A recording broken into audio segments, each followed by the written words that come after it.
Jai Gurudev to all of you. Myself Rohit Dutt, and I'm taking your business studies class. So, students, in our previous class, we have completed the chapter number 2, that is forms of business organization, and today we will be doing its exercise. Okay. So again, before I begin, please go through the EPDF of this chapter and follow the lockdown norms. Stay home and be safe. Okay. So coming to our exercise, first exercise, that is multiple choice of question. You can see. Okay. Then and we have to take the appropriate answer. Okay, so first one,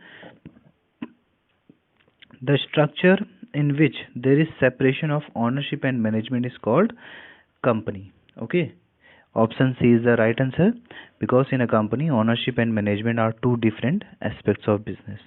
Okay, so then coming to second point, the karta in joint Hindu family business has unlimited liability. Okay, then coming to third one, that is in a cooperative society, the principle is followed. The principle followed is one man, one vote. That is B point. Okay, one man, one vote.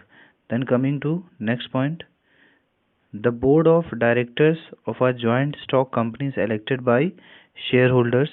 C point is the option. Clear everyone?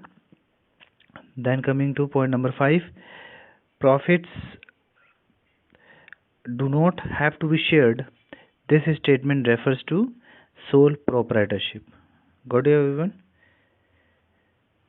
Then coming to sixth point, that is the capital of a company is divided into number of parts, each one of which are called shares. Okay, a share is a part of capital in a company which is divided into number of units. Got it?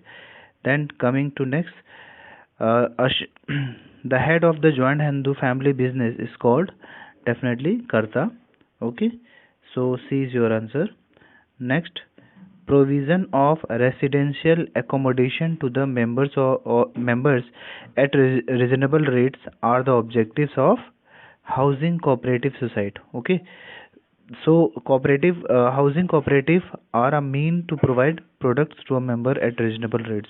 So housing cooperative aims at providing accommodation to its members by constructing houses and giving them the option of paying the cost in installments. Okay, then coming to last point, a partner whose association with the firm is unknown to the general public is called D, that is secret partner. Okay, so partner who's associated with the firm is known as general public is called uh, secret partner. Unknown.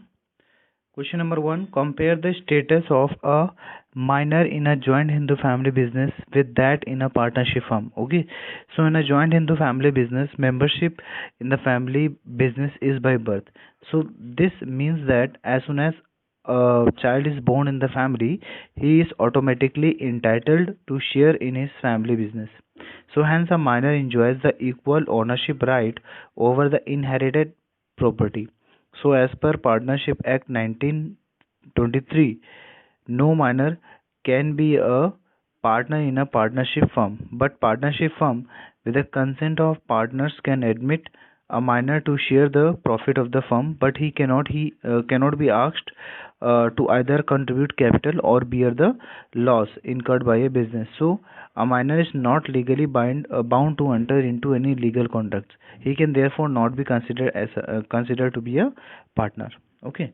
Then question number 2, if registration is optional, why do partnership firm willingly go through these legal formalities and get themselves registered? So registration in case of partnership firm is optional, yet many firms voluntarily opt for it as there are various disadvantages for not registering. Okay, and some of the advantages are also there. Let's see.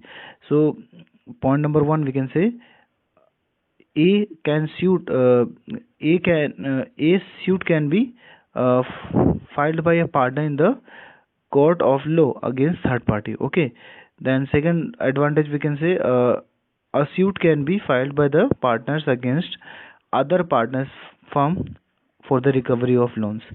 Okay, and let's see if mm,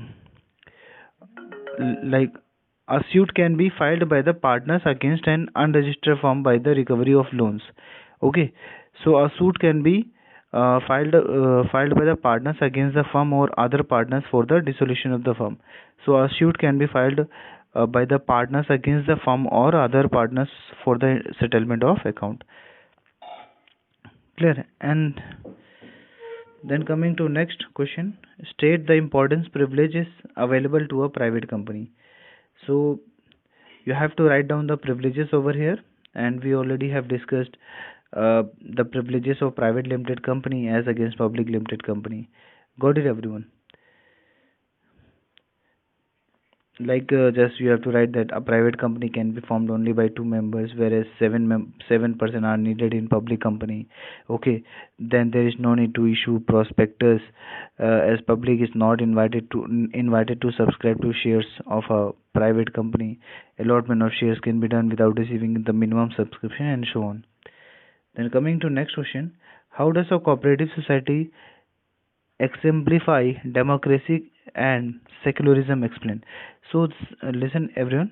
So in a cooperative society, the power to take decision lies in the hands of an elected managing committee. Okay, so the right to vote gives the members the chance to choose the members who will constitute the managing committee, and this lends the cooperative society a democratic character. Moreover, there is no discrimination among the members on the basis of their religion, caste, or sex. So the members are free to elect the members of the managing committee of their choice. So hence a cooperative society exemplifies a secularist system. Okay. Next question. Um, what is meant by partner by estoppel? Explain. So a person is considered to be a partner by estoppel if through his her own initiative, conduct or behavior he gives an impression to others that he is a partner of the firm. So such partners are held liable for the debts of the firm because in the eyes of the third party they are considered partners even though they do not contribute capital or take part in the management. Okay. Then coming to next question, that is explain the following terms. Okay, like perpetual succession, common seal, karta, and artificial person. Okay, this already have been discussed in your notes, so please refer to that one.